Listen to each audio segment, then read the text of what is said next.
বিশ্বাস যে কোনো সম্পর্কের একটি ভিত্তি। তো বিশ্বাস যদি না থাকে তাহলে কিন্তু সম্পর্ক টিকবে না। তো একজন সঙ্গী বিশ্বস্ত কি না সেটা বোঝার জন্য আপনাকে কিছু বিষয়ের প্রতি খেয়াল রাখতে হবে। তো সবাইকে আমন্ত্রণ জানাচ্ছি ডিজিটাল একাডেমিতে। ডিজিটাল একাডেমি প্রতিনিয়তই জীবনমুখী আলোচনা করে এবং সেই সাথে কিছু শিক্ষামূলক আলোচনা করে থাকে।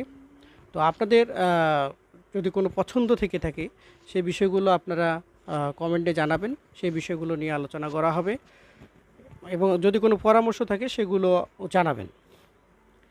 তো আজকে আমাদের আলোচনার বিষয় হচ্ছে আপনার সঙ্গী বিশ্বস্ত কিনা সেটা আপনি কিভাবে বুঝবেন।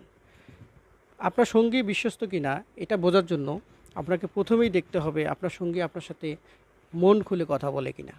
যদি আপনার সঙ্গী মন খুলে আপনার সাথে কথা না বলে তাহলে